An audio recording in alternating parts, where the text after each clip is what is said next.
بسم الله الرحمن الرحيم.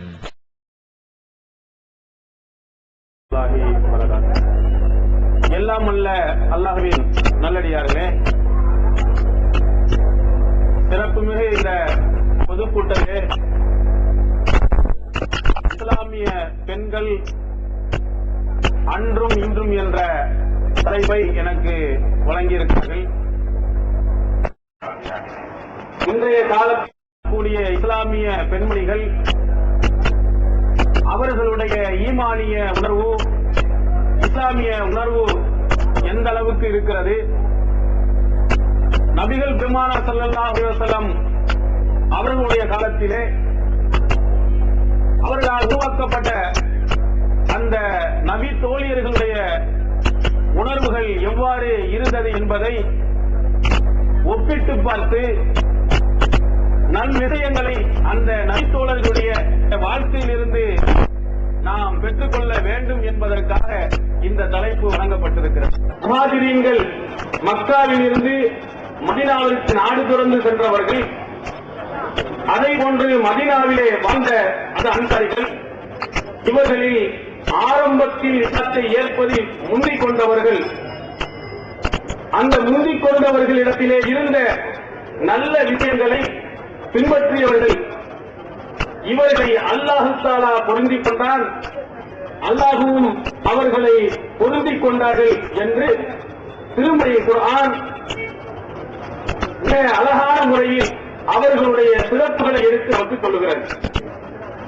முஹாஜிரீன்கள் அன்சாரிகள், இந்த முஹாஜிரீன்கள் அன்சாரிகளிடத்தில் கூடிய நற்பண்புகளை, நல்ல விஷயங்களை எவர்கள் ஏற்று நடக்கிறார்களோ அவர்களுக்கும் அல்லாஹ் தஆலா தன்னுடைய திருப்தியை, தன்னுடைய ரிவாவை அல்லாஹ் வழங்குவதாக அந்த வசனத்திலே சொல்லி காட்டுகிறார். அந்த அடிப்படையிலே அன்றைய காலத்தில் வாழ்ந்த முஹாஜிரீன்களாக இருந்த பெண்மணிகள், அன்சாரிகளில் இருந்த பெண்மணிகள், அவர்களிடத்தில் இருந்த அந்த ஈமானிய உணர்வு, இஸ்லாத்தினுடைய பற்று எந்த அடிப்படையில் இருக்கிறது, நம்முடைய இஸ்லாமிய பெண்மணிடத்தில் எந்த அளவுக்கு இருக்கிறது என்பதை நாம் ஒப்பிட்டு பார்ப்போம். இன்றைய இஸ்லாமியரிடத்திலே இஸ்லாத்தினுடைய அடிப்படையாக திகழக்கூடிய ஓரிரை கொள்கை எந்த அளவிற்கு வலிமையாக, உறுதியாக அவருடைய உள்ளத்தில் இருக்கிறது நீங்கள் எடை போட்டு பார்த்தால், ஈமானிய உணர்விலே மிகவும் கீழ்நிலையிலே சிறுக்கு என்பது அவர்களிடத்திலே மிகைத்து முழுக்க முழுக்க ஆக்கிரமிக்கப்பட்டதை நாம் நிதர்சனமாக பார்க்கிறோம். நீங்கள் இன்று அந்த மவுண்ட் ரோட்டிலே நீங்கள் வந்திருப்பீர்களானால், அண்ணா சாலையில் வந்திருப்பீர்களே ஆனால், அந்த தர்காவில் நடக்கக்கூடிய கூத்துக்களை நீங்கள் பார்த்திருக்கலாம். எத்தனை வகையான சீரியல் லைட்டுகள் போடப்பட்டு ஒரு மனிதரை கடவுளாக ஆக்கி அவர்களிடத்திலே சஜிதா செய்து தன்னுடைய தேவைகளை அங்கே முறையிடக்கூடிய பெண்மணிகள் கூட்டங்களை நாம் அங்கே பார்க்க முடிகிறது. இஸ்லாத்தினுடைய உயிர் நாயாக இருக்கக்கூடிய ஓரிரை கொள்கை புதைக்கப்படக்கூடிய இடமாக திகழக்கூடிய இடத்திலே இஸ்லாமிய பெண்மணிகள் கூட்டம் கூட்டமாக செல்வதை நாம் பார்க்க முடிகிறது. சிறுக்கென்றால் என்ன? இணை வைப்பு கொள்கை, அல்லாஹ்வுக்கு எதிராக அவனுக்கு இருக்கக்கூடிய ஆற்றலை ஒரு மனிதனுக்கு வழங்குவது. அல்லாஹ்வை பற்றி திருமறை குர்ஆன் என்ன சொல்கிறது? ஒவ்வொருவருடைய வீடுகளிலேயும் வைத்திருக்கிறோமே, பரக்கத்திற்காக வேண்டி பொருள் தெரியாமல் ஆயத்துல் குர்சி, அதில் அல்லாஹ் என்ன சொல்கிறான்? அல்லாஹ் அல் ஹய்யுல் கய்யூம், நித்திய ஜீவன் என்று அல்லாஹ் தஆலா சொல்கிறார். நிரந்தரமாக இருப்பவன் என்று சொல்கிறார். மனிதன் யாராக இருந்தாலும் இறந்து போகத்தான் செய்யணும். குல்லு மன் அலைஹா ஃபான், இந்த பூமியில் இருக்கக்கூடிய அத்தனை பேர்களும் அழியக்கூடியவர்கள். எபுகா வஜ்ஹு ரப்பிக துல் ஜலாலி வல் இக்ராம், இந்த அல்லாஹ்வுடைய திருமுகம், அந்த அல்லாஹ் ஒருவனை தவிர அத்தனை பேரும் அழிய போகக்கூடாதா?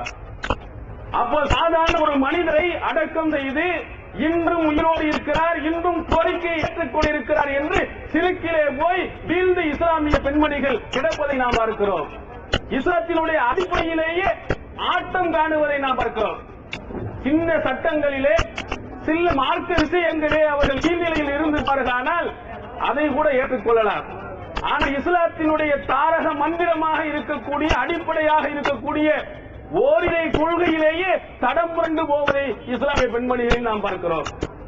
ஆனால் அன்றைய காலத்திலே வாழ்ந்த நபிகள் பெருமானார் உருவாக்கினார்களே அந்த பெண்மணிகள் நிலைமை எப்படி இருந்தது?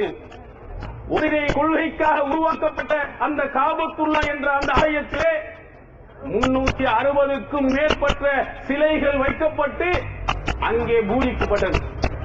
நபிகள் பெருமானார் இறுதி தூதுவராக வந்தபோது அந்த மக்களுடைய நிலை என்ன? இணை வைப்பு கொள்கை நிறைந்து போயிருந்தது. கேட்கிறான், அஜஅலல்லாஹு ஆலிஹத்த இலாஹன் வாஹிதா இன்ன ஹாதா லஷைஉன் உஜாப். எல்லா கடவுளையும் ஒரு கடவுளாக ஆக்குகிறாரா? இது ஒரு ஆச்சரியமான விஷயம் என்று கேட்டார். அந்த அளவுக்கு இணை வைப்பு கொள்கை மிகைத்திருந்த நேரத்தில் அல்லாஹ் ஒருவனை மட்டும் வணங்க வேண்டும் என்று நபி ஸல்லல்லாஹு அலைஹி வஸல்லம் அங்கே சொன்னார்கள். இணை வைப்பு கொள்கையோடு எந்த விதமான உறவும் ஒரு முஸ்லிமிடத்தில் இருக்கக்கூடாது என்று சொன்னார்கள்.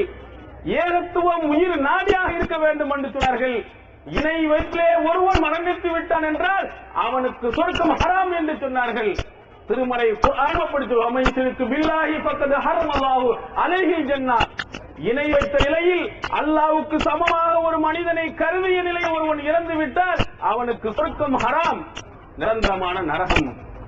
இவ்வளவு போதித்து அன்றைய இஸ்லாமிய பெண்மணிகளை ஓரிரை கொள்கையில் உயர்ந்தவர்களாக மாற்றினார்கள். அவங்களுடைய உள்ளத்தில் எவ்வளவு ஆழமாக அந்த செய்தி பதிந்தது கொஞ்சம் நீங்கள் எடுத்து பாருங்கள். அதற்கு உதாரணமாக ஒரு பெண்மணியை நான் சொல்லுகிறேன். அஸ்மா பின் அபி பக்ர் ரலியல்லாஹு அன்ஹா அவர்கள், அபூபக்கர் ரலியல்லாஹு அன்ஹு அவர்களுடைய மகளாரில் ஒருவர் அஸ்மா அவர்கள். இந்த அஸ்மா ரலியல்லாஹு அன்ஹா அவருடைய தாயார் தைலா என்று சொல்லக்கூடியவர்கள், அவர்கள் இஸ்லாத்தை ஏற்கவில்லை. அவர்கள் இணை வைப்பவராக இருந்தார்கள். அந்த நேரத்தில் அவருக்கு இருந்த இன்னொரு குழந்தையோடு அஸ்மா அவர்களிடத்திலே வந்து, நான் உங்களோடு சேர்ந்து இருந்து கொள்கிறேன், எனக்கு சில உதவிகளை நீ செய் என்று தன்னுடைய மகளிடத்திலே சொன்னார். அப்ப அந்த மகள் என்ன நினைத்தார், அவர் என்ன முடிவை எடுத்தார் என்பதை நீங்கள் சிந்தித்து பார்த்தீர்களானால் அவர்களிடத்தில் இருந்த ஈமானிய உணர்வை நீங்கள் கொஞ்சம் சிந்தித்து பார்க்கலாம். நம்ம இடத்துல யாராவது தாயாக இருக்கிறார், பெற்ற தாய் வந்து நான் உன்னோடு இருக்கிறேன் என்று சொன்னால் யாராவது யோசிப்பார்களா? 10 மாதம் சுமந்த அந்த தாயை யாராவது வெறுப்பார்களா? உதவி செய்வதிலே பின்வாங்குவார்களா? அது பெண்களாக இருப்பவர்களா? உடனடியாக அரவணைத்து வைத்துக் கொள்வார்கள். ஆனால் அஸ்மா ரலியல்லாஹு அவர்கள் என்ன செய்தார்கள்? இஸ்லாத்திற்கும் இணை வைப்பு கொள்கைக்கும் கிழக்குக்கும் மேற்குக்கும் உள்ள அளவு தூரம் இருக்கிறது. இணை வைப்பு கொள்கை எந்த வகையிலும் வரக்கூடாது. சிறுக்கு மனித முஸ்லிமுடைய வாழ்க்கையில் இணைந்துவிடக்கூடாது. அந்த அளவுக்கு இஸ்லாம் போதிக்கிறது. அப்ப என்னுடைய தாய் இஸ்லாத்தை ஏற்கவில்லை, நான் வைத்துக் கொள்ளலாமா? உடனடியாக போய் கேட்கிறார். இப்ப வைத்து ரசூலுல்லாஹி ஸல்லல்லாஹு அலைஹி வஸல்லம், நபி ஸல்லல்லாஹு அலைஹி வஸல்லம் அவரிடத்திலே நான் ஃபத்வா கேட்டேன், மார்க்க தீர்ப்பு கேட்டேன். என்னுடைய தாய் வஹிய ராகிபத்துன், என்னுடைய தாய் ஆசையோடு சேர்ந்திருக்க வருகிறார். அபாசில் உம்மி, என்னுடைய தாயோடு நான் சேர்ந்து வாழலாமா? அவர்களை நான் இணைத்து வைத்துக் கொள்ளலாமா? அவர்களுக்கு நான் உபகாரங்கள் நான் செய்யலாமா என்று ரசூல் ஸல்லல்லாஹு அலைஹி வஸல்லம் கேட்கிறார்கள். நபி ஸல்லல்லாஹு அலைஹி வஸல்லம் சொன்னார்கள், சிலி உம்மக்கி, உன்னுடைய தாயோடு சேர்ந்து வாழ். இணை வைப்பு கொள்கையில் இருந்தாலும் உன்னை 10 மாதம் சுமந்த அந்த தாய், எனவே அவருக்கு செய்ய வேண்டிய கடமைகளை நீ செய்ய வேண்டும். இணை வைப்பு கொள்கையை நீ ஒட்டு போக வேண்டியதில்லை, அதிலே இணைந்து போக வேண்டியதில்லை. உலக விஷயத்தில் அவருக்கு செய்ய வேண்டியதை எல்லாம் செய்ய வேண்டும் என்ற கருத்திலே நபி ஸல்லல்லாஹு அலைஹி வஸல்லம் சொன்னார்கள். சஹீஹ் புகாரியில் இச்செய்தியை நாம் பார்க்கிறோம். கொஞ்சம் பெண்மணிகள் எண்ணி பார்க்க வேண்டும். பெற்ற தாய் இணை வைப்பு கொள்கை இந்த உடனேயே எங்கே ஓடி போகிற அல்லாஹ்வின் தூதர் அவரிடத்தில் கேட்டதற்கு பிறகுதான் சாப்பாடு கூட பணம் கொடுப்பாருங்கிறார். இணைத்து வைத்துக் கொள்வேன் என்று சொல்லுகிறார்கள். அப்ப அவர்களுடைய உள்ளத்திலே ஈமான் எந்த அளவுக்கு வலிமையாக ஆழமாக பதிந்திருக்கிறது பாருங்க. நம்மிடத்தில் இருக்கிறதா அந்த சிரிக்கினுடைய அந்த வெறுப்பு, அந்த இணைப்பு கொள்கையினுடைய கடுமை நம்மிடத்தில் எடுத்து காட்டப்பட்டிருக்கிறதா? இல்லை. எதை சொன்னாலும் சரி, எதை காட்டினாலும் சரி, அது ஏகத்துவமா ஏகத்துவத்திற்கு எதிரான என்பதை எல்லாம் கவனிக்காமல் இணை வைப்பு கொள்கையிலே சர்வசாதாரணமாக போய்விடுகிறார். உதாரணத்திற்கு இன்னொன்றை நான் உங்களுக்கு சொல்கிறேன். குழந்தை பிறக்கவில்லை, குழந்தை ஏற்படவில்லை, உடனே என்ன செய்யறார்? மருத்துவம் செய்கிறார்கள். அப்படியும் கிடைக்கவில்லை என்று சொன்னால் ஒவ்வொரு தர்காவாக போய் ஊரெல்லாம் சுற்றிக் கொண்டு வருகிறார். ஒவ்வொரு ஊராக போவது எங்கே நாகூரிலே போவது, அங்கே சரியில்லையா ஏர்வாடிக்கு டிரான்ஸ்பர் ஆவது, அங்கேயும் சரியில்லையா கோட்டை பிரமன் இருக்கு அதுக்கு போக வேண்டியது, அதுவும் இல்லையா இந்த தமிழகத்தை விட்டுவிட்டு அஜ்மீர் அங்க டெல்லிக்கு அங்க போயிருவது, இப்படி உலகத்தை எல்லாம் ஒவ்வொரு தர்காவாக சுற்றி போய் அங்கே போய் எங்களுக்கு பிள்ளையை தாருங்கள் என்று போய் கேட்பதை பார்த்தோம். தமிழ்நாடு தௌஹீத் ஜமாத்தின் இஸ்லாமிய அழைப்பு பணி.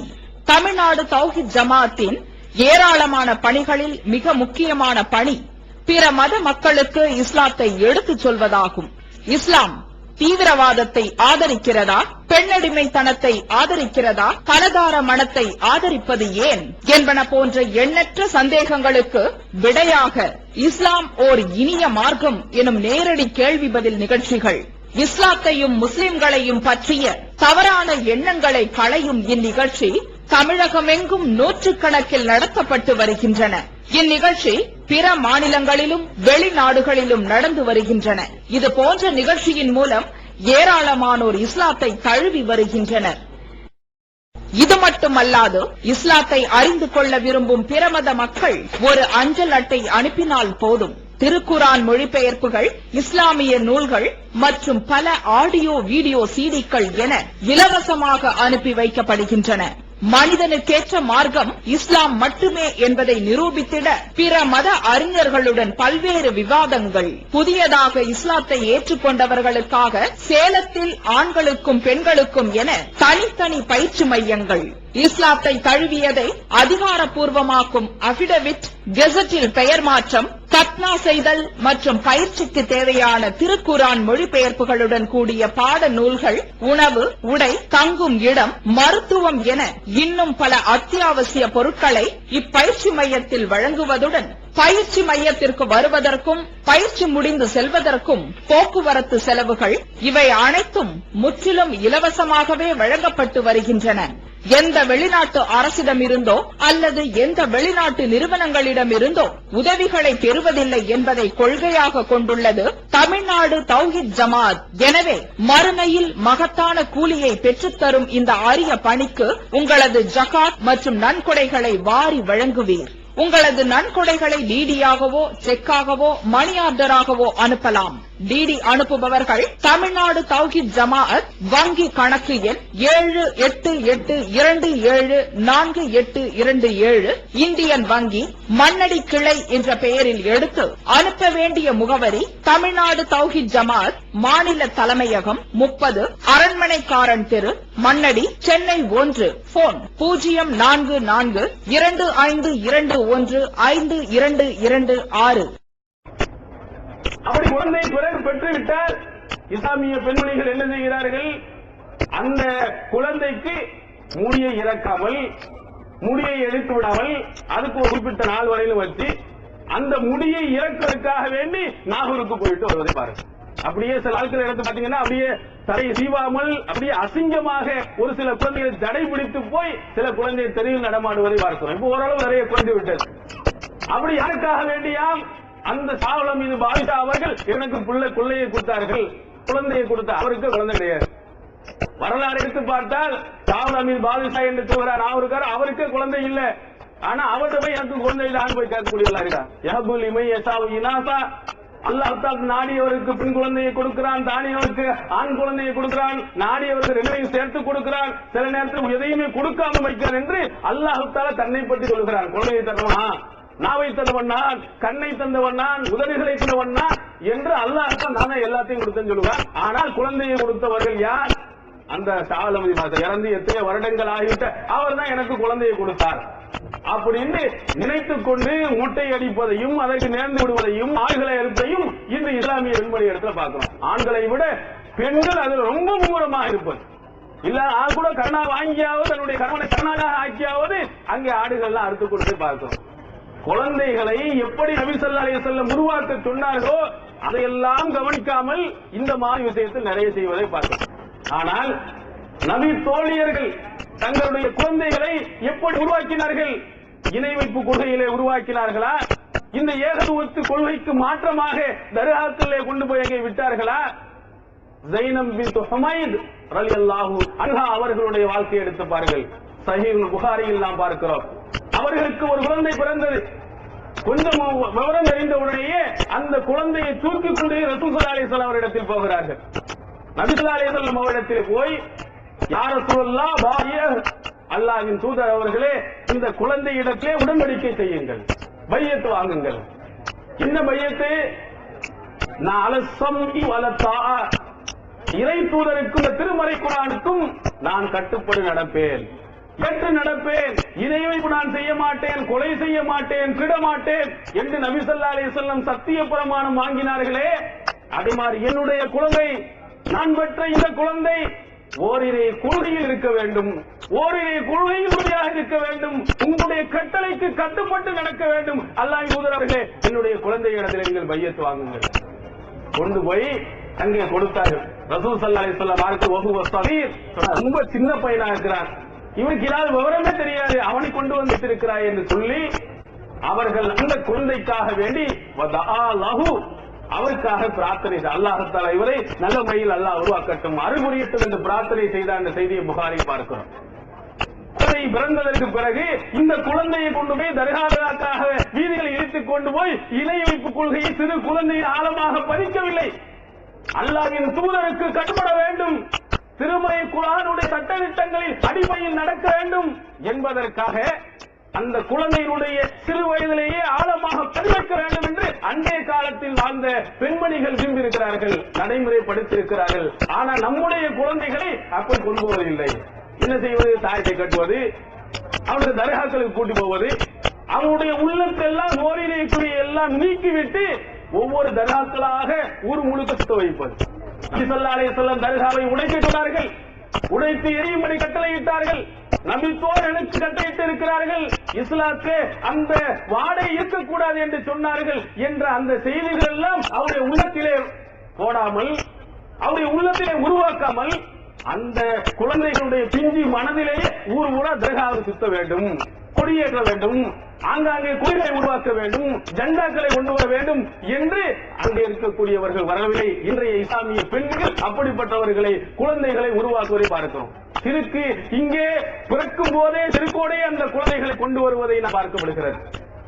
அதே மாதிரி நீங்க பார்த்தீங்கன்னா இந்த ஆளின் பெருந்தகைகள் யாருக்கு இருக்கிறார், அந்த ஆளின் பெருந்தைகள் இடத்துல போய்தான் இந்த நல்ல நேரம் பார்ப்பது, கெட்ட நேரம் பார்ப்பது, அது பேயி பிசாசு என்று வந்துவிட்டால் அங்கு போய் தாயத்து வாங்கி மாட்டுவது, இந்த மாதிரி கூத்துக்கள் எல்லாம் தமிழகத்தில் எல்லா இடமும் இருக்கு. நல்ல பிசினஸ், அற்புதமான ஒரு வழிகாட்டி வந்து நல்ல கஷ்டப்படாம ஒரு வேலை செய்ய வேண்டும்னா இந்த தாயத்து தடுக்காடு, இதை எழுதி நல்லா உதவி பண்ணலாம். இதே நிறைய இடங்களில் நடந்து கொள்ளுது. ஆன்மீகத்தின் பெயரால் அறியாமையில் இருக்கக்கூடிய மக்களிடத்தில் வந்து இந்த மாதிரி நிறைய பணத்தை கறக்கக்கூடியவர்கள் நிறைந்து போய்விட்டார்கள். அங்கு போலி ஆலியார் தெரிவிப்பு செய்யப்படுகிறது. அதே மாதிரி போலி ஆலிம்களும் நிறைய இஸ்லாமிய வட்டாரத்தில் இருக்கிறார்.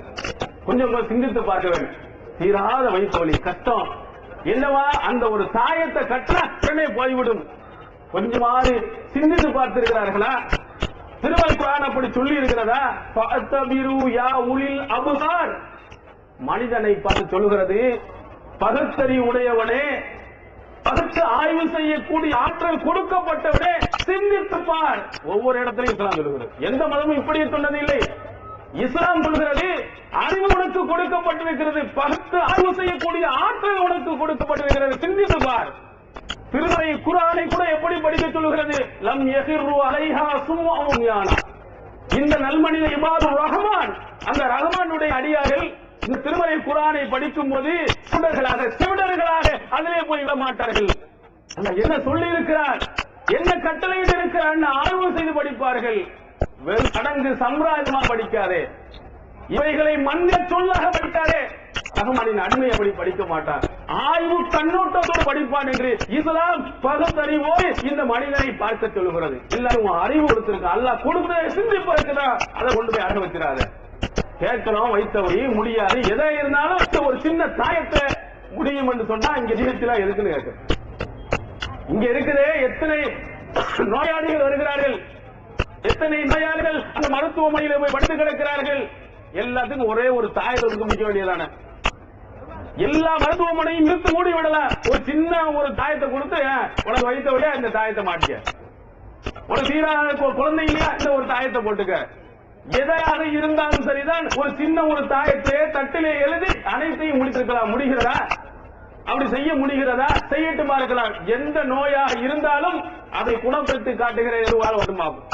இப்போது விற்பனையில் இஸ்லாம் கூறும் பொருளியல் சகோதரர் பிஜே அவர்கள் உரையாற்றிய பொருளாதாரம் சம்பந்தமான 27 மணி நேர தொடர் சொற்பொழிவு. என்ன வியாபாரம் செய்யலாம், பங்குச் சந்தையில் ஈடுபடலாமா, இன்சூரன்ஸ் செய்யலாமா, MLM வியாபாரத்தில் ஈடுபடலாமா, குத்தகை, பங்கு வணிகம் மற்றும் வியாபாரம் தொடர்பான அனைத்து சந்தேகங்களுக்கும் குர்ஆன் ஹதீஸ் அடிப்படையில் தெளிவான விளக்கங்கள் 3 டிவிடிகளாக விலை ரூபாய் 75 மட்டுமே.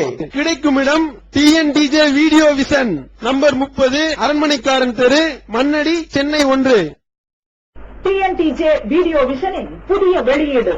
வழிகட்ட கொள்கைகள். வகி அல்லாதவற்றை பின்பற்றலாமா, இமாம்களை பின்பற்றலாமா, சஹாபாக்களை பின்பற்றலாமா, இஜ்மா கியாஸ் மார்க்க ஆதாரமாகுமா?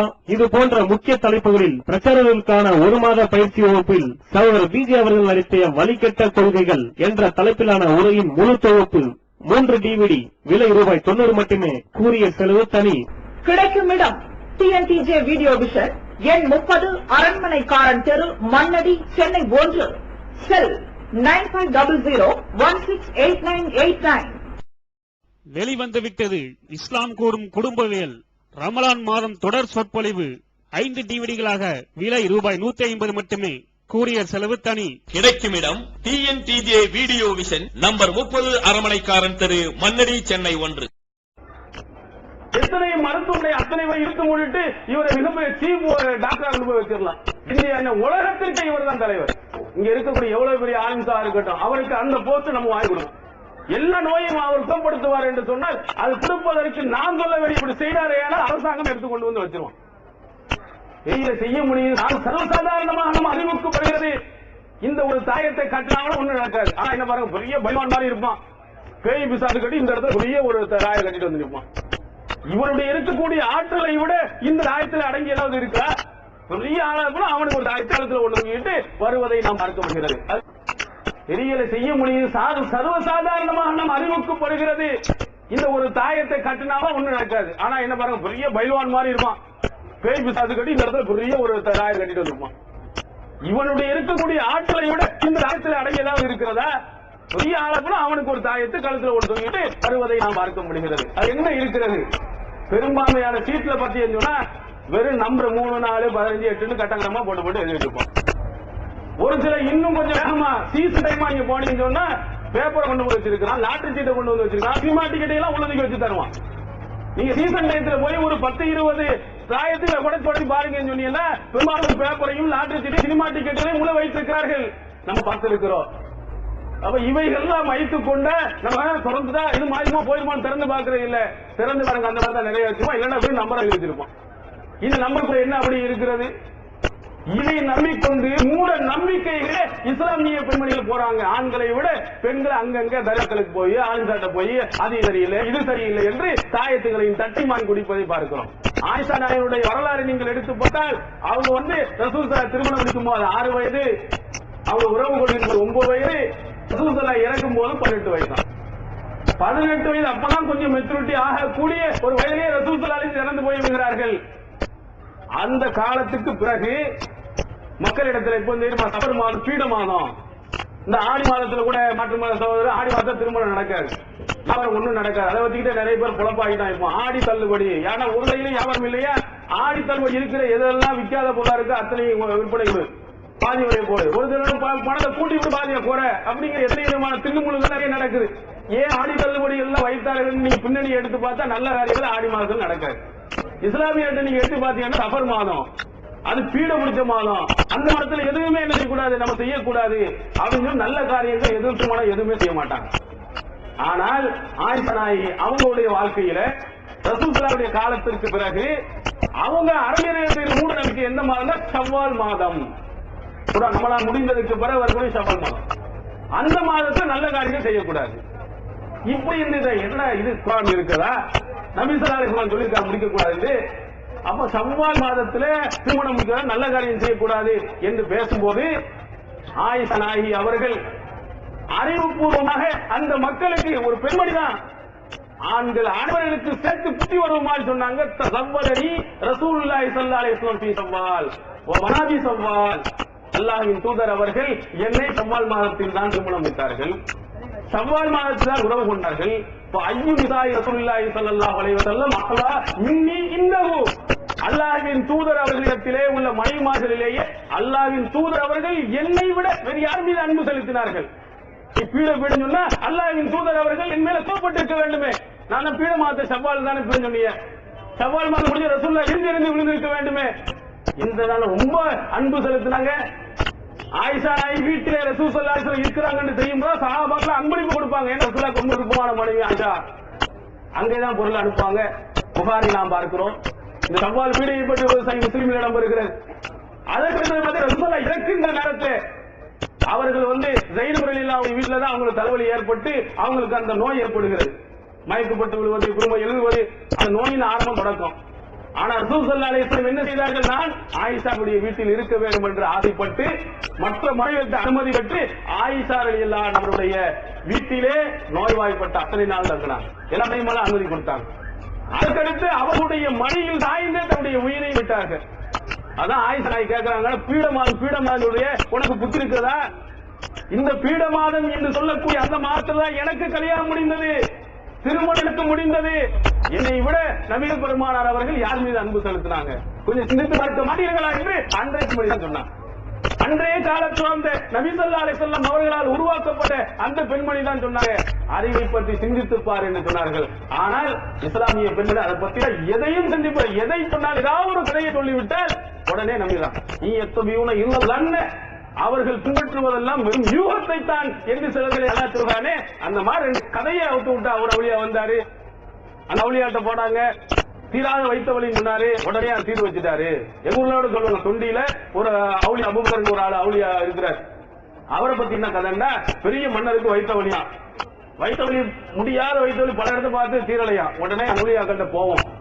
அந்த அவுளியாக்கிட்ட போய் போனோம் சொன்னா அவனே தீர்ந்து யாரோ ஒரு கதை சொல்லிருக்காங்க. சரி போய் பார்ப்போம். போகும்போது என்ன நினைச்சிட்டு போனாரா, நாம் போய் உண்மையிலேயே அவர் சக்தி வாய்ந்த அவுளியாவாக இருந்தால் அவர் நான் போற நேரத்தில் எனக்கு ஒரு இளநீரை வெட்டித்தர வேண்டும். அந்த இளநீர் உள்ள துணிக்கும் அதிலிருந்து ஒரு கண்டை மீன் துள்ளி விட வேண்டும் அப்படின்னு அந்த மன்னர் உண்மையிலே பாவத்தா இருந்தார். உடனே அந்த அவுளியாக்கிட்ட போனார். அவர் தென்னை உடையம் அடைந்து கொண்டு இருந்தாராம். அந்த உடனே ஒரு இளநீர் வெட்டினாராம். வெட்டின உடனே ஒரு கண்டை மீன் எழுந்துதான் விளங்குது. இப்படி கதையை சொன்ன இப்படி எங்கேயாவது சாத்தியம் இருக்குதா? உள்ள வாழ முடியுமா? இருக்குமா? ரொம்ப உடனே போதராக்கு படையாது. அங்க போய் இந்த மாதிரி கதைகள். அதே மாதிரி நிறைய கீழக்கரையில் ஒரு அங்க எங்க பகுதியிலே ஒரு அவுளியா இருந்தாரு. அந்த அவுளியாக்கள்கிட்ட முறியது வாங்கணும், இங்க என்னமோ தீப்பத்தி எரியுது, நீங்க காப்பாத்துக்கிறோன்னு அவர் கீழக்கரையில இருந்து தொண்டி தண்ணியில் ஊத்தாரா. உடனே அங்க சொம்ப வச்சு தண்ணி ஊத்திருக்காரு. உடனே அவங்க பகுதியில் இருக்கக்கூடிய தீயெல்லாம் அணைஞ்சிருக்கான். அங்க பக்கத்துல கீழக்கரையில இருந்து சீரியில தண்ணி தூக்கி ஊத்தாரு. என்ன அடிச்சுன்னு கேட்டா, தொண்டியில நெருப்பு எரியுது, இந்த ஒரு சொம்பு தண்ணி ஊத்து அங்க போய் அணைஞ்சிருக்கு. நல்லா பெருசா இருக்கு, தலையா ஆடுறது. இந்த மாதிரி கதைகளைத்தான் ஜும்மாக்கள்ல நிறைய சொல்லி கொஞ்சமோட சிந்தித்து பார்ப்பதில்லை. பெரிய பெரிய அந்த தீயணைப்பு துறையெல்லாம் அடி அடிக்கிறா, அங்கேயே முடியல, காப்பாற்ற முடியல, இருக்கிறவங்களை காப்பாற்ற முடியல. அத்தனை எரிஞ்சு தீ கட்டையா போயிடாங்க. இவன் கும்பகோணத்தை பார்த்துக்கோ, ஏர்வாடியில எரிஞ்சு ஏர்வாடியில அது அல்லாஹ்தால எப்படி எல்லாம் செய்து காட்டும். ஏர்வாடி தர்காவுல அவுளியா கண்டு கொண்டு அத்தனை பேரும் மனநோயாளிகள் அத்தனை பேரும் கரியட்டையா போனாங்க. எங்க போனார் அவுளியா? ஒண்ணுமே செய்ய முடியலையே. இப்படி கதைகளை கேட்டு கொஞ்சம் கூட சிந்தித்து பார்ப்பது இல்லை. ஏர்வாடியிலே அங்க போய் அந்த அவுளியாக காப்பாற்ற வேண்டும் என்று மனநோயாளிகளை சிகிச்சை அளிக்காமல் டாக்டர்கிட்ட காட்டாம அங்க போய் கட்டி வச்சான். அப்படி கறிக்கட்டையாக அத்தனை பேரும் மாண்டதை நாம் பார்த்தோம். இப்படி கொஞ்சம் கூட சிந்தித்து பார்ப்பதில்லை. எதை கதைகளை சொன்னாலும் ஏற்று நடந்து போன காரணத்தினால்தான் இஸ்லாமிய பெண்மணிகளிடத்திலே மூட நம்பிக்கைகளும் சிறுக்குகளும் இருக்கிறது. ஆனா ஆயிஷா நாயகி 1400 ஆண்டுகளுக்கு முன்னால் இந்த மாதிரி விஞ்ஞான வளர்ச்சிகள் எல்லாம் இல்லாத நேரத்திலேயே அறிவை பயன்படுத்தி சொன்னாங்க. குர்ஆனுடைய வசனத்தை பயன்படுத்தி சொன்னாங்க. இந்த எத்தனை பேர்கள் போய் எங்க கல்யாணம் முடிக்கணுமா, அவங்க 2 பேருக்கும் பொறுத்து நல்லா இருக்குமா, அடுத்தாப்புல நல்லா வாழ்வாங்களா என்பதற்காக வேண்டி அதுக்காக போய் கொடுக்குறேன். பார்க்க வர மாதிரி அவர் பால் கிட்டாவும் சொல்லி ஏதாவது போட்டு தூக்கி போட்டு ஏதாவது ஒண்ணு சரி இல்லை அப்படின்னு சொல்லி விடுவார். இப்படி பின்னால் நடக்கக்கூடிய ஆட்கள் எல்லாம் இன்றைய அதற்கு இருக்குன்னு நம்பிக்கிறாங்க. இது யாருக்கு இருக்கிறது? மனுஷன் யாருக்காவது இருக்குதா? அல்லாஹ்வின் தூதர் அவர்களுக்கு இருக்குதா? அவங்களுக்கு கிடையாது. அன்னை ஆயிஷா நாயகி அவங்க ஒரு பெண்மணி தான். அங்க அடுக்கடுக்கான ஆதாரங்களோடு அவங்க மறுக்கிறாங்க. மன் ஜாமா அன்ன முஹம்மதன் ஹதீஸு நபி ஸல்லல்லாஹு அலைஹி வஸல்லம் மாஃபி கதின் நாளை நடக்கக்கூடியதை அறிவிப்பார் என்று யாராவது நம்பினார் ஃபக்கத் ஆலம அலல்லாஹில் பிரியா அல்லாஹ் பொய் சொல்கிறான் என்று அவர்கள் சொல்கிறார்கள். ரசூல் ஸல்லல்லாஹு இறை தூதர் அவங்க நாளைக்கு என்ன நடக்கும்னு யாராவது சொன்னா அல்லாஹ் பொய் சொல்றான்னு நீங்க சொல்றீங்க. ஏன் அல்லாஹ் திருமறை குர்ஆனில் சொல்லி காட்டுகிறான், குல் நபியே சொல்லுங்க, லா யஅலமு மன் ஃபிஸ் ஸமாவாத்தி வல் அர்தில் கைப இல்லல்லாஹ், வானம் பூமியில் இருக்கக்கூடிய யாராக இருந்தாலும் சரி அல்லாஹ்வை தவிர வேறு யாரும் மறைவான ஞானத்தை அறிய முடியாது. குர்ஆனுடைய வசனம். அல்லாஹ் சொல்றான், பூமியில ஒருத்தன் வாழ்றானா அல்லது வானத்திலே வாழ்கிறான், ஈசா நபி மேல இருக்கிறாரு, அவரா இருக்கட்டும் அல்லது இங்கே இருக்கட்டும், சந்திரமண்டலத்தில் இருக்கட்டும், வேற எந்த கிரகத்திலே இருந்தாலும் உலகத்தில் இருக்கக்கூடிய எவனாக இருந்தாலும் நாளை நடக்கக்கூடிய மறைவாக இருக்கக்கூடியதை யாரும் அறிய முடியாது, அல்லாஹ் ஒருவனுக்கு தான் அறிய முடியும். இது குர்ஆன் சொல்லுகிறது.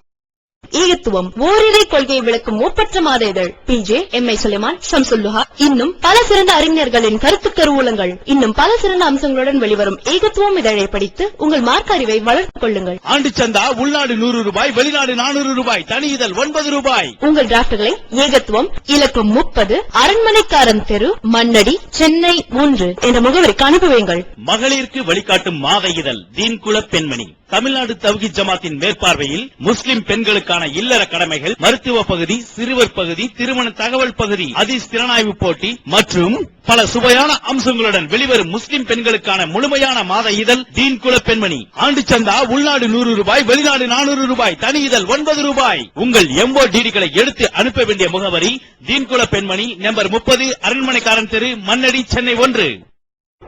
அல்லாஹ்வின் தூதர் அறிவான் நீங்க சொன்னா இந்த குர்ஆன் வசனம் பொய். அல்லாஹ் பொய் சொல்றான்னு சொல்ற. ஆயிஷா நான் எப்படி சிந்தித்து பாருங்க. அன்றைய காலத்திலே திருமறை குர்ஆன்ல இப்படி அழகழகா அசிதி தரப்படாத அந்த காலத்திலேயே அந்த பெண்மணி சிந்தித்து நாளைக்கு நடக்குதுன்னு சொன்னா பொய் சொன்ன ரசூலுல்லாஹ்க்கே சொல்ல முடியவில்லையான இங்க இருக்கக்கூடிய ஆலிம் பெருந்தகைகள் மற்றவர்கள் எம்மாத்திரம். நீங்க கொஞ்சம் சிந்தித்து பாருங்க. கொஞ்சம் நீங்கள் சிந்தனையை நீங்கள் எடுப்பீர்களானால், கொஞ்சம் நீங்கள் ஆய்வு செய்து பார்ப்பீர்களானால் எல்லா திருக்கு விதத்தையும் ஓட்டி விட்டுடலாம். மூட நம்பிக்கைகளை அனைத்தையும் ஒழித்து விடலாம். கதைகளை நம்பாதீர்கள்.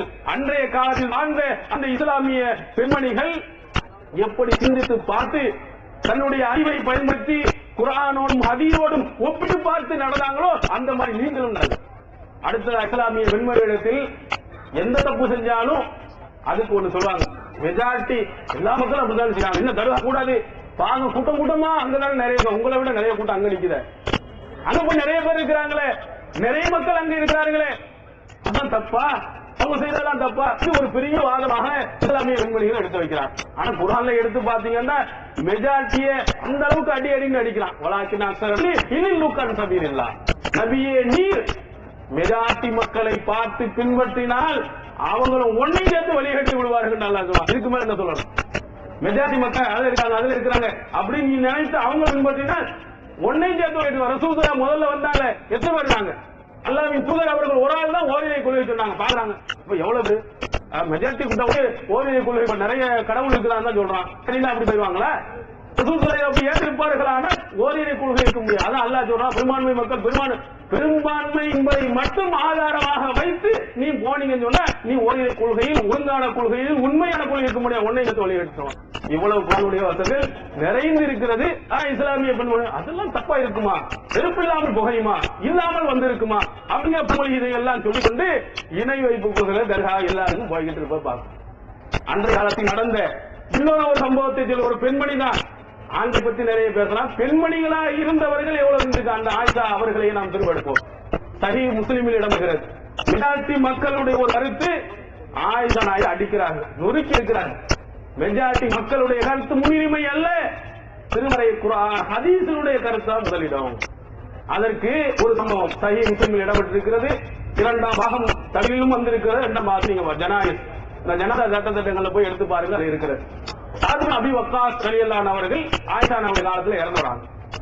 உடனே ஆயிஷா ஆயிட்டாங்க, இந்த சாத் அபி வக்காஸ் ரலியல்லாஹுடைய மையத்தை பள்ளியாசல்ல வைத்து நீங்கள் என்ன தொலை வைங்க. அவ என்ன மக்கள் எல்லாம் அன்கரன்னா மக்கள் அது எப்படி பள்ளியாசல்ல உள்ள போய் வைக்க கூடாது, வெளியே தான் வைக்கணும். ஹனஃபி மதுஹபின் படி பள்ளியாசலுக்கு உள்ள தொலை வைக்க கூடாது, வெளியில தான் வைக்கணும். அங்க என்ன மக்கள் எல்லாரும் வந்து சொல்றாங்க, அதெல்லாம் பள்ளியாசலுக்கு உள்ள வைக்க கூடாது, வெளியே தான் என்ன செய்யணும், வைக்க வேண்டும் அப்படின்னு மக்கள் எதிர்ப்பு கொள்கை தெரிவிக்கிறாங்க. அதான் மக்கள் மெஜாரிட்டி எல்லாம் நிறைய பேர் வைக்க கூடாது, அப்ப வெளியில போய் வச்சுக்கிடுவோம். இஸ்லாத்தை ஜனாதா தொழுகையை பள்ளியிலையும் வைக்கலாம், வெளியிலையும் வைக்கலாம். தடையது கிடையாது. பள்ளியில வச்சாலும் கூடும், வெளியில வச்சாலும் கூடும். ஆனா ஆயிஷா சரி மக்கள் தான் எதுக்குறாங்க, சரி வெளியில வச்சுட்டு போட்டுமே அப்படின்னு சொல்ல ஒரு பெண்மணி தான் எவ்வளவு தைரியமா எதிர்க்காங்க. மா அஸ்ரா மா நபியன்னா, மக்கள் மறந்துவிட்ட ஒன்றிலேயே அவசரம் காட்டுகிறாங்க. அவசரப்பட்டு என்ன பேசுறீங்க? மா அல்லா ரசூலுல்லாஹி ஸல்லல்லாஹு அலைஹி வஸல்லம் ஃபீ ஸஹல் இப்னு பைலா இல்லா ஃபில் மஸ்ஜித். ஸஹல் பின் பைலா ரலியல்லாஹு அன்ஹு அவர்களுடைய ஜனாசாவை நபி ஸல்லல்லாஹு அலைஹி வஸல்லம் அவர்கள் பள்ளி ஆசலில் தான் தொழ வைத்தார்கள். இன்னொரு ஃபீ ஜௌஃபில் மஸ்ஜித், மஸ்ஜிதின் நடுப்பகுதியில் வைத்து தொழுகிறாங்க. அப்படி சொல்லி விட்டு ஏன் அவசரப்படுறீங்க? அல்லாஹ் தூதரோடு புரியல ஆயிட்டீங்களா? அல்லாஹ்வின் தூதர் அவர்களே ஸஹல் பின் பைலா அவர்களை அவருடைய சகோதரியும் பள்ளியாசல் நடுவுல வச்சு தொழ வச்சிருக்காங்க. தொழுவை கூட நீங்க என்ன மறந்துட்டீங்களா? ரொம்ப விரைவா ரசூல் ஸல்லல்லாஹு காட்டி தந்த வழிமுறையை மறைச்சிட்டு ஏன் அவசரப்படுறீங்க? உள்ள தொழ வைன்னு சொன்னாங்க. ஒரு பெண்மணி தான் மெஜாரிட்டி மக்கள் எல்லாம் கூடாது என்று எதிர்ப்பு தெரிவிக்கின்ற போது ஒரு பெண்மணி என்று அல்லாஹ்வின் தூதருடைய சான்றை எடுத்து தெரிவிச்சுக்காங்க. இது இஸ்லாமிய பெண்மணிகள் இருந்திருந்தால் இங்கு மூட நம்பிக்கைகள் இந்த மெஜாரிட்டி தத்துவத்தை வைத்து ஏமாற்ற முடியுமா? இங்க மாறி இருக்காங்க. ஆமா சரிதான், எல்லா மக்களும் சொல்லும்போது எதுக்குப்பா பிரச்சனையை போட்டுக்கிட்டு எல்லாம் இருக்கிறத சேர்த்துட்டு போ அப்படி நிறைய பேர்கள் இருக்கிற பாக்கும். மார்க்க விஷயத்துல சண்டை பிரச்சனை எல்லாம் இதை போட்டு ஏன் பெருசா படுத்துறீங்க, இரவு வச்சிருப்பாங்க. இப்படி சொல்லிதான் இஸ்லாத்தினுடைய உண்மையான கோட்பாடுகள் எல்லாம் ஒண்ணும் இல்லாமல் போய் இருக்கிறது. அப்ப இஸ்லாத்தினுடைய சட்டத்தை நிறைவேற்ற வேண்டுமானால் எது சரியா தெளிவாக சொல்லணும். மெஜாரிட்டி மக்கள் எல்லாம் எதுக்குறார், மக்கள் எல்லாம் கடுமையா கொந்தளிக்கிறார் அப்படிங்கிறதுக்காக வேண்டி உண்மையை மறைக்க வேண்டிய அவசியம் இல்லை, கரெக்டாக எடுத்து சொல்ல வேண்டும். என திருமறை உமர் வாரின் அலில் முஷிரிக்கீன், உமக்கு ஏவப்பட்டதை தெளிவாக எடுத்து சொல்லுங்க. அந்த வார்த்தை எல்லாம் எப்படிப்பட்ட வார்த்தை பண்ண, அந்த கண்ணாடி கிளாஸ் இருக்கு அதை போட்டு உடைச்சதான் சதாங்கிற வார்த்தை அரபியில் பயன்படுத்தும். கண்ணாடியை கீழே போட்டு உடைத்தால் என்ன ஆகும்? அழகா ரவுண்ட் ரவுண்டா உடஞ்சி யாருக்குமே இல்லாம செதறாம இருக்குமா? கண்ணாடியை கீழே போட்டா செதறும், 4 பேருக்கு குத்தத்தான் செய்யும். உண்மையை சொல்லும் போது சிலருடைய மனதில் குத்த விடலாம், அதுதான் உண்மையை விட்டு வைக்க சொல்லு. பல தெய்வ கோயில்களும் சொல்லும் போது அவனுக்கு ஒரு மாதிரியா தான் இருக்கும். அதனால உண்மையை மறைக்க வேண்டிய அவசியம் இல்லை. இதே ஆயிஷா நாயகி அவர்கள் எல்லா சஹாபாக்கள் கூட இருந்திருக்காங்க. அவங்களுடைய ஆயிஷா நாயகி காலத்தில் பல நபித்தோழர்கள் இருந்திருக்காங்க. அவங்க சில விஷயங்களை மறந்து இருக்கிறாங்க. அதற்காக வேண்டி அவர்கள் விட்டுக் கொடுவதை கடுமையாக அதை எதிர்த்து சத்தியம் எது என்பதை அங்கே சுட்டிக்காட்டியதை நாம் பார்க்க முடிகிறது. அதனால பெண்மணியாக இருப்பவர்கள் அன்றைய காலத்தில் இருந்த ஆயிஷா நாயகி எடுத்து பாருங்க. மெஜாரிட்டியே முன்னிலை வைக்காதீங்க, அல்லாஹ்வும் அவருடைய தூதரும் சொன்னாங்க, அதிலே ஆதாரம் இருக்கிறா என்பதை நீங்கள் எடுத்து பாருங்க. அதே மாதிரி இன்னொன்று, எங்க வாப்பா சொன்னாரு, எங்க உம்மா சொன்னாங்க அப்படிங்கிற மாதிரி தன்னுடைய குடும்பத்தை, தன்னுடைய பெற்றோர்களை இதே முன்னிலையில் வைத்துக் கொண்டு எல்லா தப்பும் செய்வார். ஆண்களும் சரி பெண்கள் எல்லாத்திலையும் சமம் தான். ஆண்கள் சொல்லுவோம், ஆண்கள் பண்ண திருமணத்தில் பாத்தீங்கன்னு சொன்னா வரதட்சணை வாங்கலாம் அவங்க சொல்லுவோம். ஆனா திருமணம் வரக்கூடிய நேரத்தில் நல்ல வரதட்சணை வாங்கிட்டு எல்லா விதமான அனாச்சாரம் கேட்டா எங்க அம்மா அப்படி சொன்னாங்க, எங்க அப்பா இப்படி சொன்னாங்க, இதுன்னு பதில் பாக்குறோம். அவங்க அம்மா பீடி குடிக்க கூடாதுன்னு சொல்லும் போது குடிக்க விடுறது இல்ல. சினிமாவுக்கு போவாதே அப்படின்னு சொல்லும் போது சினிமா மீறி போவான், பீடியை குடிப்பான், பள்ளிக்கூடத்து போவான், கட்டடிப்பான், எல்லா விஷயங்களும் அதுல ஹராமான தடை செய்யப்பட்டதை எல்லாம் பெற்றோர்கள் சொல்லும் போது கேட்கல. அதை மீறி ஆனா நல்ல விஷயங்களை அவங்க தடை செய்யும் போது அதை மீற மறுப்பது.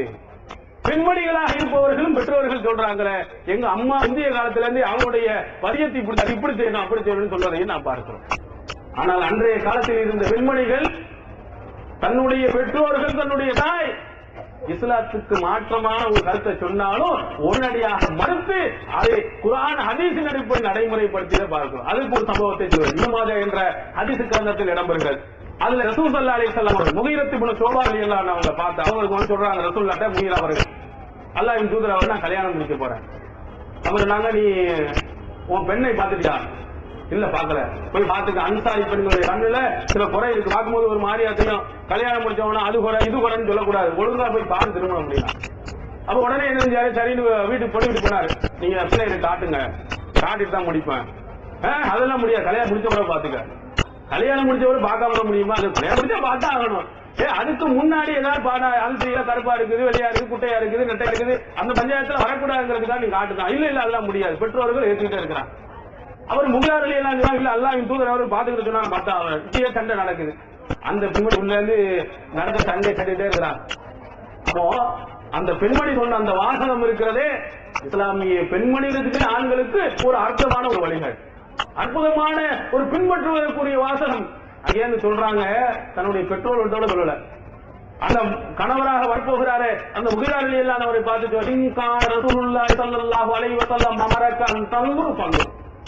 அல்லாஹ்வின் தூதர் அவர்கள் உன்னை பார்க்குமாறு கட்டளை இட்டிருந்தால் என்னை நீ பார்த்துக்கொள்.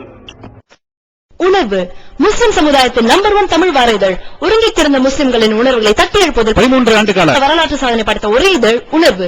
செய்திகளின் நடுநிலைமை, விமர்சனங்களின் நேர்மை, சமுதாய செய்திகளுக்கு முன்னுரிமை, இஸ்லாத்தின் எதிரிகளை அடையாளம் காட்டுதல், அரசியல், ஆன்மீகம் பற்றிய கேள்விகளுக்கு ஆணித்தரமான பதில்கள், ஆய்வு கட்டுரைகள், பல சுவையான அம்சங்களுடன் வெளிவரும் உணர்வின் வாசக சமுத்திரத்தில் நீங்களும் சங்கமமாகுங்கள். ஆண்டு சந்தா உள்நாடு ரூபாய் 400, வெளிநாடு ரூபாய் 2300, தனி இதழ் ரூபாய் 8. உங்கள் டிராப்ட்களை Muslim media trust number 7 Vadamaraikka street, 2nd floor, Mannady, Chennai 1 என்ற முகவரிக்கு அனுப்பி வையுங்கள். அப்படின்னு சொன்னாங்க. எங்க உமாரத்தில் பரவாயில்ல, ரசூலுல்லாஹி சொன்னாங்களே, நீங்க பார்க்க விடல. அப்படிலாம் இல்ல, அல்லாஹ்வின் தூதர் சொல்லிட்டாங்கன்னா தாயா என்ன தடையா இருந்தா அல்லாஹ்வின் தூதர் சொல்லிட்டாங்கன்னா பார்த்துட்டு போறோம். இந்த வாசகம் நம்முடைய உள்ளத்திலிருந்து வந்துடுமானால் ஆண்களாட்டும் பெண்களாட்டும் சிறுக்கு பிதஅத் வந்துருமா? குர்ஆன் ஹதீஸ்க்கு மாற்றமான கொள்கைகள் இஸ்லாமியத்துல வந்துருமா? அல்லாஹ்வின் தூதர் அவர்கள் சொன்னாங்க போக கூடாது, அல்லாஹ்வின் தூதர் சொன்னாங்க நான் போக மாட்டேன். பாத்தியாவது குர்ஆன் ஹதீஸ் ஆதாரம் இல்ல, அப்ப பாத்தியா ஓத மாட்டேன். ஒவ்வொரு சிறுக்கு விதத்திலையும் அல்லாஹ்வின் தூதர் சொன்னாங்களா இல்லையா அப்படிங்கறத முன்னாடி பார்த்துட்டே இருந்தோமானால் அத்தை இல்லாம ஓடி போய் எடுத்து பாருங்க. 99% நீங்க தெரிஞ்சு ஒண்ணுக்கு ஆதாரம் இருக்காது. 1ஆம் பாத்தியா இருக்கா, 7ஆம் பாத்தியா குர்ஆன்ல இருக்கா, ஹதீஸ்ல இருக்கா, எடுத்து நீங்க ஒண்ணுனா எடுத்தீங்கன்னா நீங்க செய்யற 99% ஒண்ணும் ஆதாரம் கிடையாது. அப்ப எல்லாத்தையும் மொத்தமா எல்லாம் கழுவிட்டு சுத்தமான விஷயங்கள் மட்டும் உங்கள்கிட்ட வந்து தங்கிரும். ஆனா நம்ம அப்படி பாக்குறது இஸ்லாமிய பெண்மணிகள் அப்படி நோக்குவது இல்லையே. யாருக்கு என்னப்பா சொன்னாங்களா, ஆப்பிட்டாங்களா, ஊர்ல நடக்குதா, உங்களுக்கு ஒண்ணுமே தெரியாது. என்ன செய்யறது? ஊர்ல எல்லாரும் பாத்தியா ஓதுறாங்கன்னா அவங்களும் பாத்தியா ஓதுவாங்க. உன்னாந்து 7ஆம் தேதி பக்கத்துல என்ன உங்க அப்பா இறந்து போயிட்டாங்க, 7ஆம் பாத்தியா ஓத போன 7ஆம் பாத்தியாவது ஏற்பாடு பண்ண, 40க்கு ஏற்பாடு பண்ண, 1ஆம் வருஷத்துக்கு ஏற்பாடு பண்ண, ரபியுல் வந்து இப்படியே என்ன வேதனை தெரியாம நடைமுறைகளை பின்பற்றியே இன்னும் நடக்கக்கூடியதை பார்க்கிறோம். ஆனா இஸ்லாமிய பெண்மணிகள் அன்றைய காலத்தில் இருந்தவங்க அல்லாஹ்வின் தூதர் அவர்கள் சொன்னாதான் ஏத்துக்குவாங்க. அத்தனை பெற்றோருக்கு மாற்றமா இருந்தாலும் அதை தூக்கி ரசூலுல்லாஹி அலைஹி வஸல்லம் சொல்லுக்கு முன்னுரிமை வழங்கக்கூடியவர்களை நாம் பார்க்க முடிகிறது. இப்ப இந்த மாதிரி இஸ்லாமிய பெண்மணி இடத்துல இவ்வளவு மோசமான இருக்கும் பிதஅத் இஸ்லாத்துக்கு இல்லாத என்ன காரணம், அடிப்படை என்ன காரணம் என்பதை சிந்தித்து பார்த்தால் இஸ்லாத்தினுடைய அடிப்படையாக இருக்கக்கூடிய குர்ஆனையும் ஹதீஸையும் அவங்க பின்பற்றுவது. குர்ஆனும் சரி ஹதீஸையும் சரி, குர்ஆனை நம்மள எடுத்து படித்து பார்த்தார்களா, ஹதீஸை எடுத்து படித்து பார்த்தார்களா? பார்த்திருந்தாங்கன்னா அதன்படி நடக்க மன உறுதி கொண்டு இருந்தாங்க சொன்னா எந்த சிறுக்கும் பெண்கிட்டே வராது. உதாரணத்துக்கு பெரிய பெரிய வசனங்கள் தெரியாத தர்காக்கு போவதற்கு ஒரே ஒரு வசனம் இருக்கு குர்ஆன்ல. சாதாரண ஒரு சின்ன வசனத்துல அலைஹிஸ்ஸலாஹு பிகாஃபின் அபுதா, அடியார்களுக்கு அல்லாஹ் போதுமானவன் இல்லையா? ஒரு சாதாரண ஒரு இந்த வசனத்தை ஒரு பெண்மணி படித்து இதனுடைய கருத்தை என்னன்னு சொல்லி தர்காக்கு போவாங்களா? நல்லா இருக்குதானா? இல்ல பிள்ளை கேட்டா இல்லன்னு சொல்லி போறானா? பணத்தை கேட்டா இல்லன்னு சொல்லி போறானா? நோய் நீக்க சொன்னா அதுல நோய் நீக்காம போயிடுவானா? அடியார்களுக்கு அல்லாஹ் போதுமான இல்லை. எங்க நீ போற? அல்லாஹ் செத்து போயிட்டா போ, உங்க ஆபா இல்ல இன்னொரு ஆட்ட போய் ஒன்ட பணம் இல்ல அடுத்தவன்ட்ட கேளு. அல்லாஹ் எல்லாத்தையும் வைத்திருக்கு. என்கிட்ட எல்லாமே ஹசாயினு சமாவாத்தி வானம் பூமிய ஹசானாக்கள் எல்லா பொக்கிஷமும் என் கையில தானே இருக்குது. நான் குழந்தைய கொடுக்குறேன், நான் தான் நோயை கொடுக்குறேன், நோயை நீக்கிறேன், எல்லா ஆற்றலும் என் கையில தான் இருக்குன்னு அல்லாஹ் சொல்றான். நீ கேளு. விதாசாரத்தை பாதி அன்னி இன்னி கரீபுஜி உதாவத்தா தானி. நான் உன் பக்கத்துல யாராவது நிறையா இருக்கிறாங்கன்னா நான் பக்கத்துல இருக்கேன், கேட்டவனுக்கு பதில் சொல்றேன், என்னைய கேளுங்க, என் மீது நம்பிக்கை கொள்ளுங்க. குர்ஆன்ல அடுக்கடுக்கா சொல்றான், கிடையாது கேளுங்க, நான் பக்கத்துல இருக்கிறேன், பதில் சொல்லுகிறேன், என்கிட்ட எல்லாமே இருக்குன்னு கேட்கிறான். எனக்கு போனா அல்லாஹ் போதாதான், அடியானுக்கு வேண்டியது இல்லையா அப்படின்னு திருமறை குர்ஆன்ல தான் அல்லாஹ் தஆலா சொல்றான். ஆனா அதை குர்ஆன் படிக்கலையே. இந்த ஒரு வசனத்தை படிச்சு அதுல அல்லாஹ் என்ன சொல்லி இருக்காட்டு கேட்டால ஒருத்தன் போக மாட்டேன், எந்த பெண்மணியும் போக மாட்டேன். அல்லாஹ் அத்தனையும் இருக்கிறது, அதை மறந்து விட்டுதான் இன்னைக்கு தர்காவுக்கு போயிட்டு இருக்கிறான்.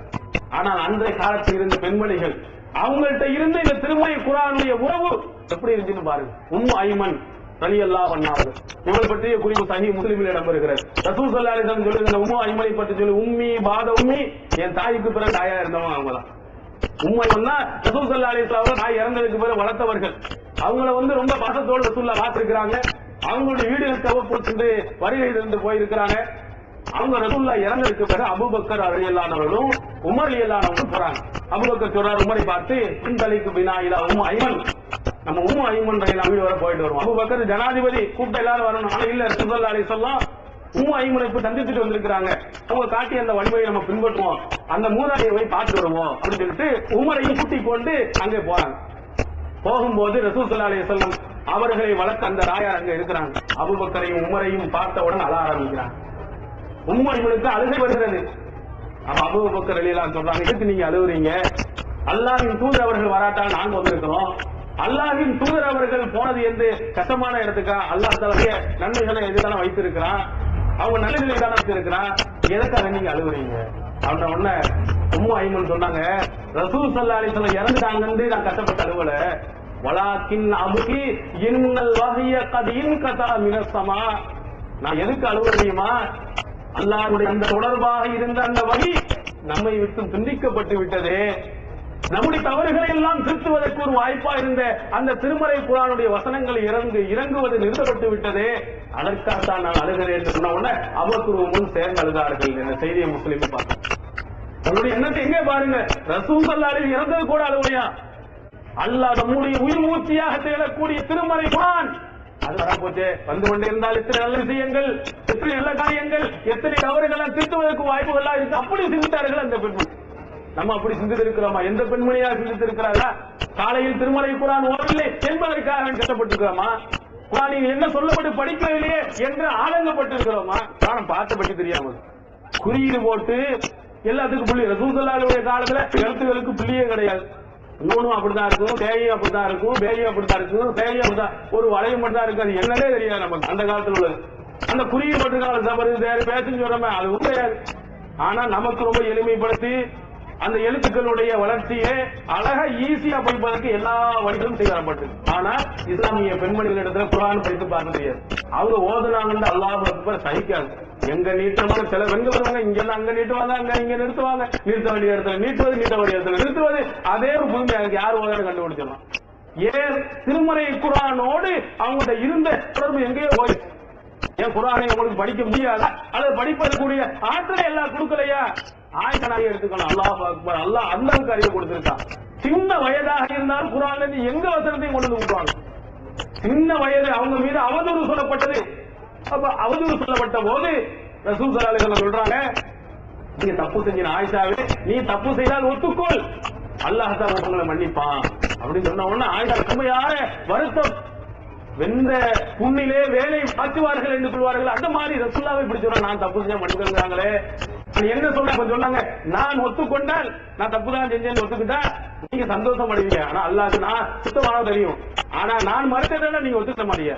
எப்படி அப்படின்னு கேட்டீங்க அப்படின்னு சொல்லிட்டு ஆயிஷா நாயகி அவர்கள் ஒரு வசனத்தை எடுத்துக்க அந்த காலத்துல குர்ஆன் முழுமையாக மைண்டிங் பண்ணி அழகாக கொடுக்கல.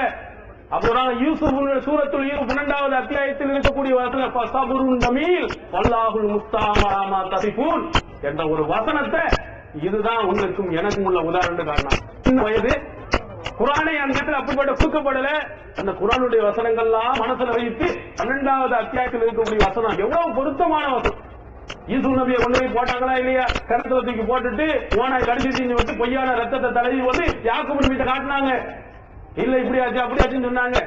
அப்ப சொன்னாங்க யாக்கூப் நபி, சபுருன் ஜமீல், நான் அழகிய மொழியில் பொறுமையாக இருக்கிறேன். வல்லாஹுல் முஸ்தஆன் அலா மா தஸிஃபூன், நீங்கள் எதை வர்ணிக்கிறீர்களோ அதற்கும் அல்லாஹ் தஆலா மிக தூய்மையானவன் அப்படின்னு அங்க சொல்லிருக்கார். அல்லாஹ்விடத்தில் நான் பாதுகாப்பு தேடுகிறேன், நீங்க செய்வது தப்பு என்பதை அங்க சுட்டி காட்டினான். இதே வாசத்தை அங்க சொல்றாங்க, சபுருன் ஜமீல், ஆயிஷா நான் பொறுமையா இருக்கிறேன், அழகி முறையில் இருக்கேன். வல்லாஹுல் முஸ்தஆன் அலா மா தஸிஃபூன், நீங்கள் என் விஷயத்தில் எதை வர்ணித்து சொல்லுகிறீர்களோ அது அல்லாஹ் பாதுகாப்பு தேடுவதற்கு ஏற்றமானவன் அப்படின்னு எவ்வளவு ஒரு வசத்தை எங்கிருந்தெல்லாம் எடுத்து சொல்லுகிறார்கள்.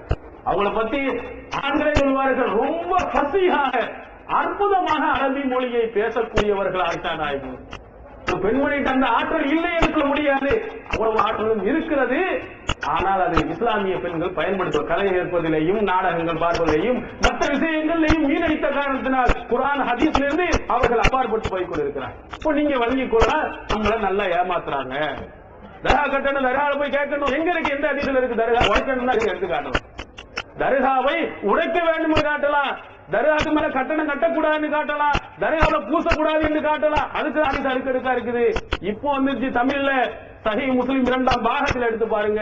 கபரை உடைக்க வேண்டும், அது பூசக்கூடாது, கட்டட கட்டுவதை ரசூலுல்லாஹ் தடை செய்தார் என்று இருக்கு. ஜனாயிஸ் என்ற பாடத்தில் எடுத்து பாருங்க. தமிழ்ல வந்து விட்டது எடுத்து பாருங்க. பார்த்தினாலும் இந்த தர்காவை, இந்த மவுண்ட் ரோட்ல வந்து செய்யக்கூடிய அட்டகாசங்களை நீங்க பாருங்க. அங்க மாதிரி போகக்கூடிய பெண்மணிகளிடத்தில் நீங்கள் எதிர்த்து தாவா பணியை நீங்கள் செய்யுங்க. அதுவும் இஸ்லாமிய பெண்கள் இருக்க வேண்டிய ஒன்று. உங்களுக்கு தெரிந்த இந்த செய்திகள் எல்லாம் எல்லா மக்களுக்கும் போகணும். உங்க குடும்பத்தில் இருக்கணும், மற்ற பெண்மணிகள்கிட்ட இருக்கணும், எல்லா இடத்திலையும் போய் சொல்லணும். ஏன்னா அல்லாஹ் தஆலா சொல்லி காட்ட மூமினான ஆண்களும் மூமினான பெண்களும் ஒவ்வொருவர் நண்பர்கள். என்னல் மூமினோல் மூமினாத் பாலும் அவுலியா பால் யாமுருன மஅரூஃப் யன்ஹவுன அனில் முன்கர். மூமினா ஆண்கள் மூமினா ஒருவருக்கு ஒரு நண்பர்கள்.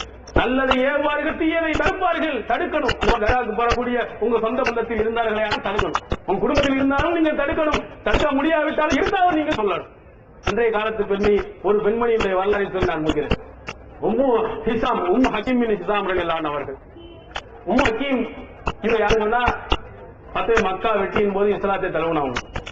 அவங்களுடைய கனவு யாரு நீங்க கேள்விப்பட்டீங்கன்னா, இஸ்லாத்துக்கு பரம வைரியாக இருந்த, எதிரியாக இருந்த அபூ ஜஹிலுடைய மகன் இக்ரிமா இப்னு அபூ ஜஹில். இவர் தான் அவங்களுடைய கணவர். உம்மு ஹக்கீம் இஸ்லாத்தை ஏற்றுக்கிட்டாங்க. மக்கா வெற்றி ரசூல் ஸல்லல்லாஹு அலைஹி வஸல்லம் 8ஆம் ஆண்டு மக்காவுக்கு உள்ளே போறாங்க. உள்ளே போகும்போது எல்லாம் பயந்து நடுங்கின. ஒரு காலத்துல அடிச்சு வரட்டினா மக்கா வந்து ரசூல் ஸல்லல்லாஹு அலைஹி வஸல்லம் அவர்களை. மக்கா வெற்றி, மக்கா போர்கள் ஒரு போருமே நடக்கவே இல்லை. அங்க ரசூலுல்லாஹ் சொல்றாங்க, உயிர் பிடி கொடுக்குறாங்க. யாராவது உயிருக்கு உங்களுக்கு ஆசை இருக்குனால் உடனே ஊருக்கு போய் கரை போய்க்கிறீங்க, அல்லது அபூ சுஃபியானுடைய வீட்டுல போய் இருந்துக்கிறீங்க. வெளியே வந்தீங்கன்னு சொன்னா அப்புறம் சண்டைக்கு வந்தீங்கன்னா நாங்க செய்யறதை பார்ப்போம். எல்லாம் வீட்டுல முடியுது, ஒரு பிரச்சனையும் நடக்காம மக்கா வெற்றி. இத பார்த்த இக்ரிமா என்ன செஞ்சாரு, வந்துட்டாரு, நம்ம இஸ்லாத்தை இருக்க வேண்டி வந்து சொல்லிட்டு யமன் நாட்டுக்கு ஓடி போனார். இங்க இருந்தா சரிப்பட்டார். உடனே யமன் நாட்டுக்கு ஓடினார்.